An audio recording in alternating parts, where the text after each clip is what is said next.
फिल्मी चुड़िया presents B with you. ये साल 2018 की एक कोरियन फिल्म है जिसकी IMDb पर रेटिंग 7.7 है। और दोस्तों, ऐसी शानदार स्टोरीज काफी कम ही देखने को मिलती है, इसलिए इस स्टोरी को पूरा जरूर देखिएगा। एंड प्लीज चैनल को सब्सक्राइब और वीडियो को लाइक अभी से कर दीजिए। तो फिल्म की शुरुआत में हमें एक 6 साल का बच्चा दिखाया जाता है जिसका नाम यूवी होता है, जिसके हाथों में एक स्टोरी बुक है और वो उस स्टोरी बुक को पढ़ता है जिसमें एक पेंगुइन की स्टोरी बताई जाती है जो वंडरलैंड में है। दरअसल वंडरलैंड यहाँ पर हेवन यानी कि स्वर्ग और धरती के बीच में स्थित एक जगह को कहा गया है। और ये पेंगुइन भी मरने के बाद वंडरलैंड में चली गई है। पर वंडरलैंड जैसी सुंदर दुनिया में भी होने के बावजूद भी ये पेंगुइन खुश नहीं है और ये हमेशा नीचे धरती की ओर ही देखते हुए नजर आती है और ये हमेशा रोती रहती है। जिसके कुछ महीनों के बाद सीजन चेंज हो जाता है और अब मानसून आ चुका है और धरती पर जोरों की बारिश हो रही है। और मानसून में वंडरलैंड से एक ट्रेन भी चलती है जो धरती पर आती है, जिसमें चोरी छुपे पेंगुइन भी बैठकर धरती पर वापस आ जाती है, जहां उसे उसका बच्चा यानी कि बेबी पेंगुइन मिलता है जो बहुत ही सिसक सिसक कर रो रहा होता है। पर अपनी माँ को वापस आया देख वो बहुत ही ज्यादा खुश हो जाता है और अपनी माँ के गले लग जाता है। और फिर उसकी माँ बेबी पेंगुइन के साथ कुछ दिन वहीं रहती है और वो बेबी को भी काफी कुछ सिखाती है, जैसे कि फिश पकड़ना, खुश रहना और खेलना। और अब माँ बेबी पेंगुइन को इंडिपेंडेंट और स्ट्रॉन्ग बना देती है। जिसके बाद मानसून खत्म होने वाला था और मानसून के खत्म होते ही माँ पेंगुइन को भी अब वापस वंडरलैंड जाना था, क्योंकि वंडरलैंड से धरती पर आई हुई ट्रेन अब वापस जाने वाली है। पर अब जब माँ वापस चली जाती है तो उसके बाद ना तो फिर कभी माँ रोती है और ना ही बेबी पेंगुइन, क्योंकि अब बेबी पेंगुइन स्ट्रॉन्ग हो चुका था। और अब कहानी वापस से प्रेजेंट में आ जाती है, जहाँ हमें ये पता चलता है कि ये स्टोरी बुक यूवी की मॉम ने उसे दी थी और ये स्टोरी बुक पढ़कर यूवी अपनी माँ को याद कर रहा है जो हाल ही में गुजर चुकी है। और अब यूवी भी इस बच्चों की कहानी पर भरोसा करके ये उम्मीद कर रहा है कि ऐसा सच में होता है और उसकी मॉम भी उसके लिए मानसून के आते ही वापस लौट आएंगी। और अब यहाँ से कहानी 1 साल आगे बढ़ती है और अब यूवी के डैड को दिखाया जाता है जो नजदीक के ही एक पूल क्लब में साफ सफाई और मेंटेनेंस का काम करते हैं। वैसे यूवी के डैड का नाम माइकल है और हर सुबह यूवी के डैड यानी कि माइकल यूवी को ब्रेकफास्ट बनाकर भी देते हैं और यूवी को स्कूल के लिए भी रेडी करते हैं। हालांकि माइकल को ना तो ब्रेकफास्ट बनाना आता है और ना ही उसे घर का कोई काम बनता है और इनका घर हमेशा बिखरा ही रहता है, क्योंकि इससे पहले माइकल ने ये सब कभी करा ही नहीं था और ये सब कुछ उसकी वाइफ ही करा करती थी जो अब इस दुनिया में नहीं रही और इसीलिए ये सब अब माइकल को करना पड़ रहा है। वहीं यूवी भी अपनी मॉम को बहुत मिस करता है और वो अक्सर ही अपनी माँ के कबर्ड में जाके सो जाता है, क्योंकि उसमें उसकी माँ के कपड़े टंगे होते हैं जो उसे यानी कि यूवी को उसकी माँ के करीब होने का एहसास दिलाते हैं। जिसके बाद यूवी टीवी में एक न्यूज देखता है जिसमें बताया जा रहा था कि कुछ ही दिनों में मानसून आने वाला है और ये न्यूज देखकर यूवी काफी खुश हो जाता है और वो अपने डैड से भी कहता है कि मानसून आएगा तो माँ भी वापस आ जाएगी ना। और माइकल जानता था कि ऐसा कभी नहीं हो सकता,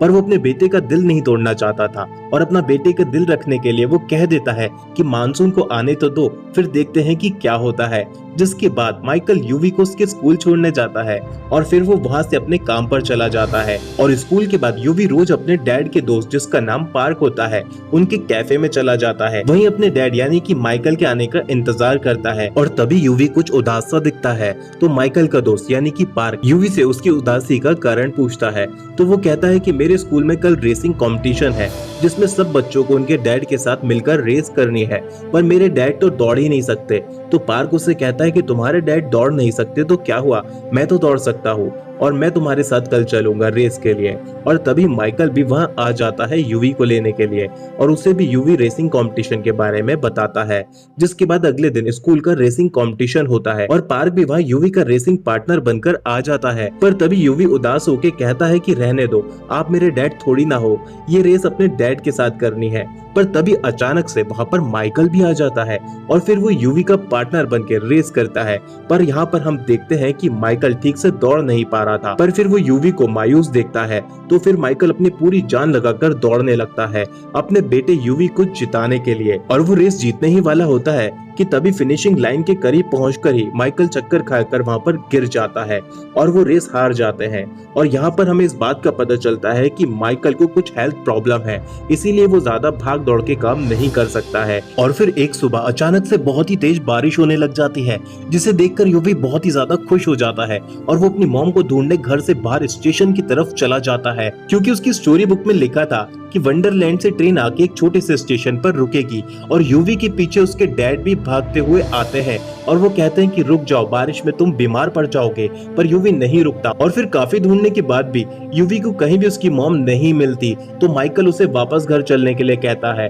पर यूवी घर जाने से इनकार कर देता है और कहता है कि वो यहीं पर इंतजार करेगा अपनी माँ का, क्योंकि वो झूठ नहीं बोलती है और उन्होंने ही पेंगुइन की स्टोरी बुक मुझे दी थी, उसमें भी ये साफ साफ लिखा था तो माँ जरूर आएगी। पर अब माइकल किसी तरह से समझा बुझा के यूवी को आखिरकार वापस ले जाता है। तभी उनके घर के रास्ते में एक टनल पड़ती है और उस टनल में एक साया जैसा कुछ उन्हें नजर आता है तो यूवी कहता है कि वो जरूर मॉम है और फिर वो टनल के अंदर भागता हुआ जाता है जहाँ उन्हें एक भूतिया लड़की नजर आती है, पर जैसे ही वो अपना फेस ऊपर करती है तो वो ये देखते हैं कि वो सच में कोई और नहीं बल्कि यूवी की ही मॉम थी और ये देखकर माइकल काफी डर जाता है और वो कहता है कि दूर रहो यूवी, ये भूत है। तो यूवी कहता है कि भूत ही सही पर है तो मेरी माँ ही ना, और यूवी फिर अपनी माँ को घर चलने को कहता है, पर यूवी की माँ जिसका नाम सुजैन है उसे अब कुछ भी याद नहीं है और वो अपनी सारी मेमोरी कहीं खो चुकी है और वो कहती है कि तुम मुझे माँ क्यों बुला रहे हो। तो यूवी कहता है क्योंकि आप मेरी माँ हो और आपने ही कहा था कि आप वंडरलैंड से वापस आओगी, और फिर यूवी अपने डैड को भी मॉम को समझाने को कहता है, पर माइकल को तो खुद ही यहाँ पर पहले ही कुछ समझ नहीं आ रहा था। जिसके बाद दिखाया जाता है कि वो सुजैन को लेकर घर आ जाते हैं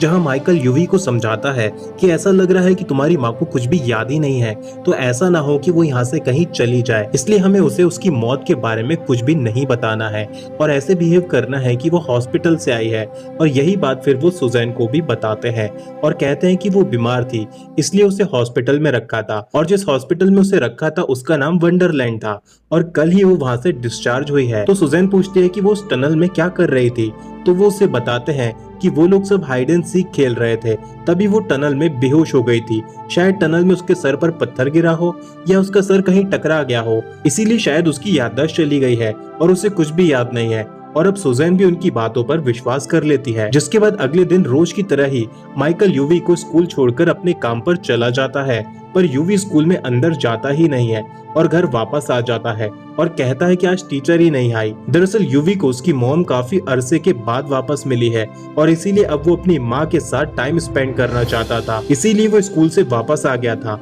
और फिर वो दिन भर सुजैन के साथ बहुत सारे गेम्स खेलता है और तभी उसके डैड यानी कि माइकल भी वापस आ जाते हैं और माइकल को वो दोनों घर में बॉक्सिंग करते हुए मिलते हैं। और अब डिनर के वक्त यूवी कहता है कि उसे मॉम के हाथ के राइस केक खाना है, पर सुजैन सब कुछ भूल चुकी थी इसलिए उसे नहीं पता कि राइस केक कैसे बनाते हैं, पर वो फिर भी बनाने का ट्राई करती है पर वो नहीं बना पाती। जिसके बाद रात में वो माइकल से पूछती है कि हम कैसे मिले थे और हमारी शादी लव मैरिज थी या अरेंज, तो माइकल कहता है कि हमारी लव मैरिज थी और फिर माइकल उसे पास्ट की सारी कहानी बताना शुरू करता है और यहाँ से ये फिल्म फ्लैशबैक में चली जाती है जहाँ हमें माइकल का स्कूल का समय दिखाया जाता है और सुजैन भी माइकल की ही क्लास में पढ़ती थी और वो पूरे स्कूल की टॉपर थी और वो हमेशा फर्स्ट आया करती थी और वो क्लास में किसी से भी ज्यादा बात नहीं करती थी, वो पूरे समय सिर्फ पढ़ाई में ही लगी रहती थी। और माइकल एक स्विमर था और वो स्कूल के पूल में ट्रेनर भी था, इसीलिए वो रोज स्विमिंग प्रैक्टिस के लिए चला जाता था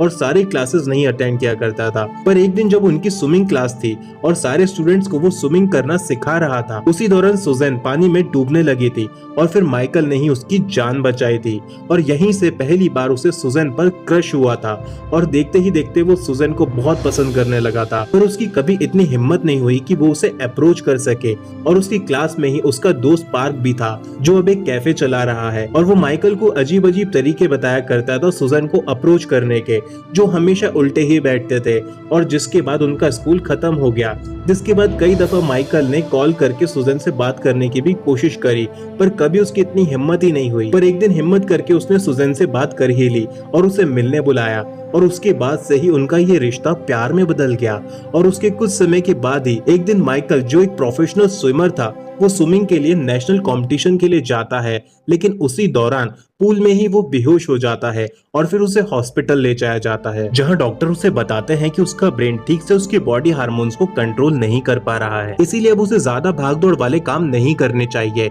और इसीलिए अब वो कभी स्विमिंग भी नहीं कर सकता था। और ये एक लाइलाज बीमारी थी जिसके बाद माइकल जिसका सपना ओलंपिक में जाना था अब वो अपने सारे सपने भी छोड़ देता है और फिर वो अपनी ऐसी मेडिकल कंडीशन की वजह से सुजैन से भी ब्रेकअप कर लेता है और वो उसे कहता है कि अब उसका उससे मन भर चुका है और अब वो उससे प्यार नहीं करता है। पर सुजैन को अभी माइकल की मेडिकल कंडीशन के बारे में कुछ भी नहीं पता होता और इसी कारण से माइकल सुजैन से ब्रेकअप कर लेता है और फिर वो दोनों करीब 1 साल तक एक दूसरे से नहीं मिलते हैं। पर एक दिन जब माइकल को सुजैन की बहुत याद आती है तो वो अपनी फीलिंग्स को कंट्रोल नहीं कर पाता और फिर वो दूसरे शहर चला जाता है जहां सुजैन अपने कॉलेज की पढ़ाई करने आई है। दरअसल माइकल सुजैन को सिर्फ एक बार दूर से ही देखना चाहता था बस, और फिर उसे कॉलेज के बाहर सुजैन नजर भी आती है पर वो किसी की कार में बैठकर वहां से चली जाती है और फिर माइकल भी ये सोचकर वहां से वापस चला जाता है कि सुजैन की लाइफ में शायद अब कोई और आ गया है। पर उसके करीब 1 महीने के बाद ही माइकल के पास सुजैन का फोन आता है और वो उसे मिलने बुलाती है और जब माइकल सुजैन से मिलने जाता है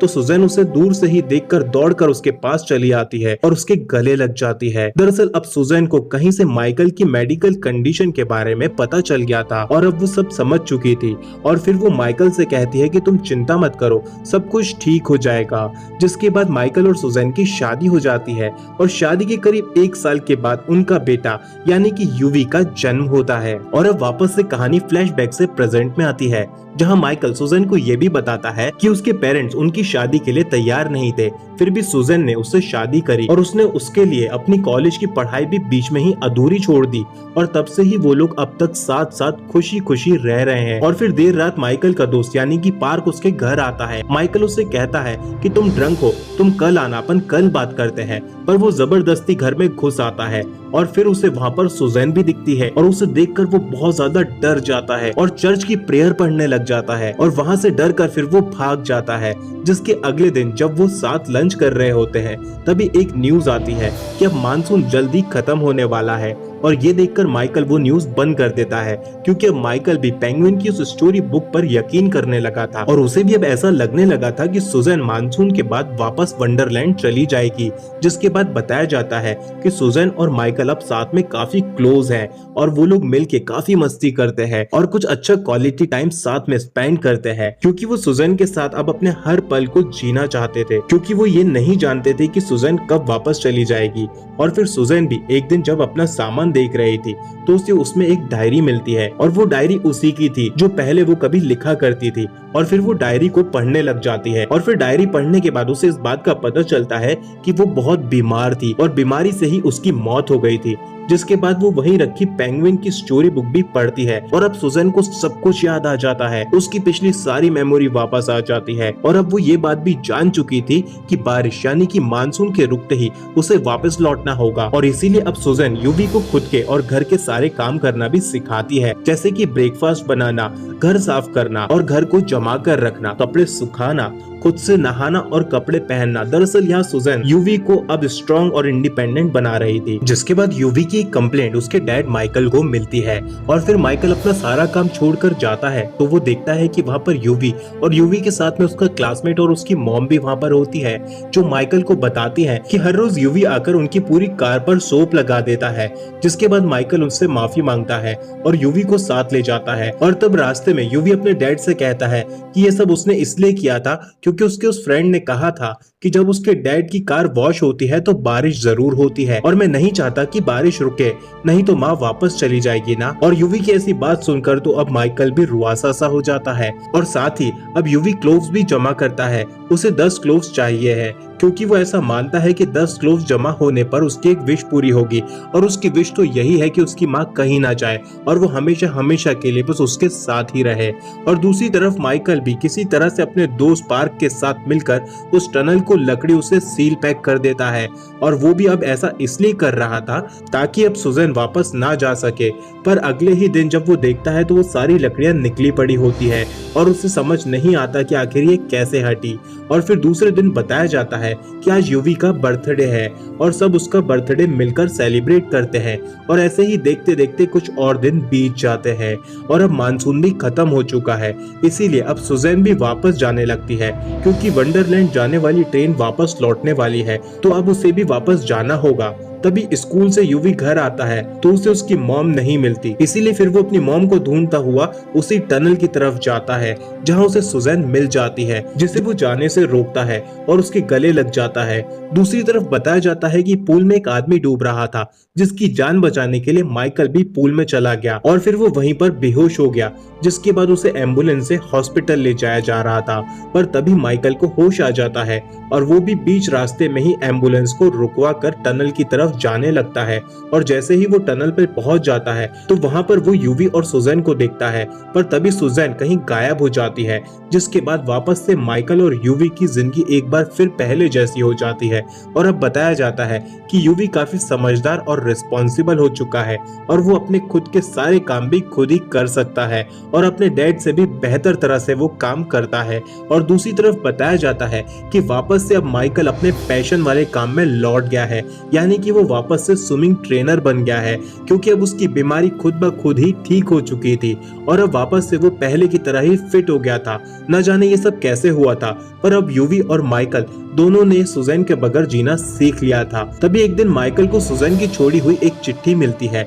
जिसमें लिखा था कि उसने बाहर के कमरे में उसके लिए कुछ छोड़ा है। जब माइकल बाहर के कमरे में जाता है तो उसे वहां पर सुजैन की एक डायरी मिलती है, जिसमें उसने लिखा था कि जब मैंने पहली बार माइकल को देखा था तब से ही मैं उसे प्यार करने लगी थी, पर मैं उस समय बहुत स्टूपिड थी और मैं कभी भी ये बात उसे जाहिर ही नहीं कर पाई। स्कूल के बाद भी मैंने कई दफा उसे यानी कि माइकल को फोन करने का सोचा, पर घबराहट के मारे मैं कभी फोन नहीं कर सकी। पर एक दिन खुद ब खुद माइकल का ही फोन आ गया और फिर वो बहुत खुश हुई और खुशी से उससे मिलने गई और फिर वहीं से उनके प्यार की शुरुआत हुई। पर कुछ समय के बाद ही जब माइकल ने उससे ब्रेकअप कर लिया था तो वो बहुत ही ज्यादा टेंस हो गई थी। पर जब एक दिन कॉलेज के बाहर वो कुछ जेरोक्स कराने अपने फ्रेंड के साथ नजदीकी शॉप पर जा रही थी, तभी उसने माइकल को वहां पर देखा और वो समझ गई कि वो उसे ही वहां पर देखने आया था। पर जैसे ही वो कार से उतरी उसके पास जाने के लिए तो वो वहां से चला गया था और मैं पागलों की तरह उसके पीछे भाग रही थी। तभी मेरा वहां पर एक कार से एक्सीडेंट हो गया और मैं हॉस्पिटल पहुंच गई और मैं करीब 3 हफ्तों तक कोमा में रही। पर कोमा में मैं एक अलग दुनिया में पहुंच गई थी, जहां मैंने अपना फ्यूचर देख लिया था और मैं ये जान गई थी कि मेरी शादी तुमसे यानी कि माइकल से होगी और मेरा एक लड़का होगा जिसका नाम यूवी होगा। और मैंने देखा कि मैं अपने परिवार में बहुत खुश हूँ। हालांकि मैं ये भी जान गई थी कि मात्र 32 साल की उम्र में ही मेरी मौत हो जाएगी, तो मैं चाहती तो और किसी से भी शादी कर सकती थी, तो शायद फ्यूचर भी बदल जाता और मैं ज्यादा जीती। पर उस लंबी जिंदगी का क्या मतलब होता अगर मैं उसमें खुशी नहीं रहती तो। और इसीलिए मैंने उस दिन डिसाइड कर लिया था कि मैं तुमसे ही शादी करूंगी। और फिर मैं तुमसे मिली और तुम्हारे गले लग गई, क्योंकि मैंने फ्यूचर देख लिया था। इसलिए मैं ये भी जानती थी कि तुम सब कुछ झूठ कह रहे थे कि तुम मुझसे प्यार नहीं करते, क्योंकि तुम अपनी बीमारी को मुझसे छिपाना चाहते थे। पर मैं सब कुछ जानती थी, सब कुछ। और अब बताया जाता है कि काफी साल बीत चुके हैं और अब यूवी भी बड़ा हो गया है, पर उसने अपनी माँ की सिखाई बातें कभी नहीं भुलाई और आज भी वो स्ट्रॉन्ग और इंडिपेंडेंट है। और इसी के साथ ये मूवी यहाँ पर एंड हो जाती है।